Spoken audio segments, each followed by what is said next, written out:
Hey everybody, Dan here with Pain Free You. Today's topic is going to be why a pain or symptom flare up can be a good thing. So, I'll get to that in a minute. Say hello to Finn down here in the corner. He's in my spot again. Let's relax the body. Allow yourself to slow down the breath. And keep breathing. Stay in a relaxed body through the video. Use this as an opportunity to kind of settle yourself. So, why a flare-up can be a good thing. So, a lot of people are thinking, are you crazy? It's awful. They're terrifying. So, I like to think of a pain flare-up, a symptom flare-up, as a wonderful opportunity to teach your brain something new. To teach your brain that, you know what? A symptom flare-up only means one thing. The perceived danger is on the way up or is up. It doesn't have to be viewed as this horrible, catastrophic thing.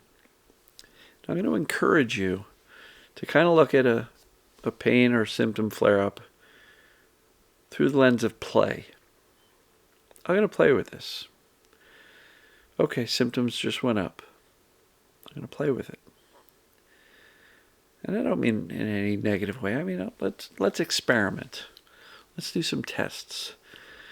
You know, I'm going to respond as calmly as I possibly can do. I'm going to muster up the strength, the courage, the belief, and respond as calmly as possible. Reassure myself. I'm going to talk myself up.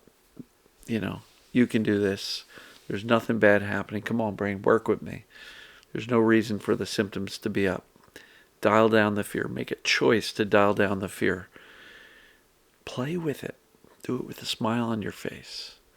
Now, I know that's the last thing you want to do. Your symptoms go up. First thing you want to do is panic. You don't want to, but that's the natural default response for many of us. But you don't have to panic. It is an opportunity to learn, to play, to experiment, and to see if you can influence the symptoms to go down sooner than in the past. I was telling this story today. I've had people that said, yeah, my pain flare-ups used to last months. Then they were lasting only 2 months, and then a month, and then 3 weeks, and then a week and a half. And now I'm down to a few days when I get a flare-up. Then you move on to a few hours, then a few minutes, because guess what? Through practice, repetition, you're going to get better and better at responding to a flare-up with calm confidence, right? With grace. And how is that possible? Because you know what it is. You know what it is. You know it's perceived danger, pain, or symptoms. You know that means it's temporary. You know that means you're on the way out. It means you're not broken. So why freak out when the symptoms go up? Symptoms going up means your brain's perception of danger has gone up. Watch for that correlation. And the best response to a symptom flare is a calm one, a reassuring one, ideally unbothered. That's hard to get to, so be a little bit less bothered today than you were yesterday.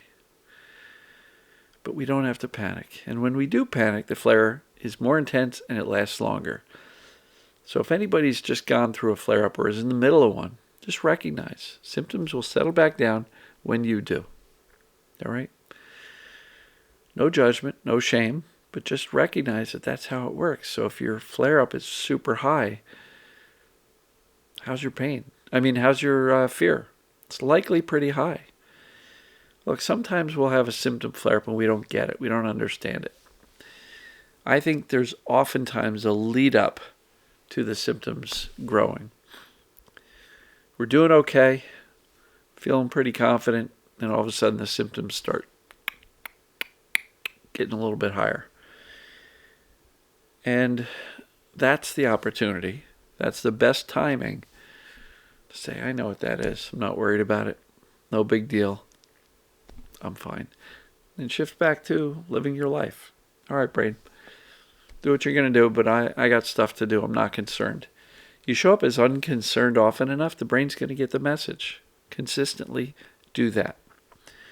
But if the symptoms are starting to go up a little bit, that's the best time to respond calmly and reassuringly and unbothered.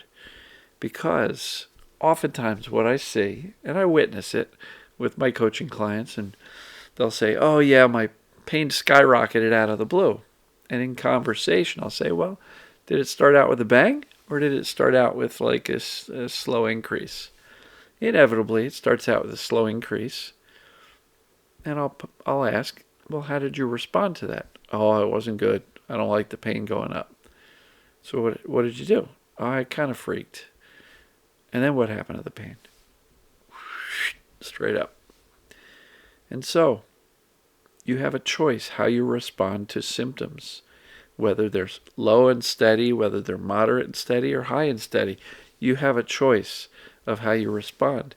And if symptoms are on the rise, the best bet, if you'd like to turn it around and start having them come back down, the best bet to influence it is calm, clarity, reassurance, confidence.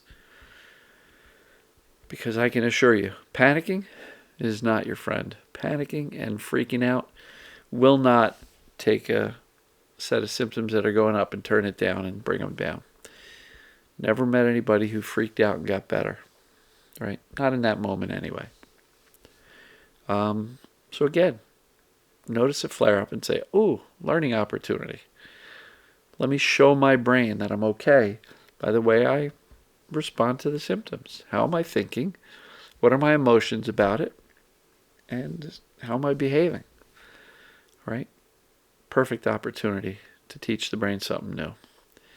So that's why a pain flare or symptom flare can be a good thing, because you can use those increases in symptoms to really practice influencing the symptoms in the positive direction.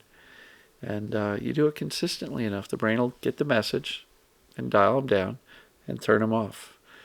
So, as always, folks, I love you, and we'll see you tomorrow. Take care.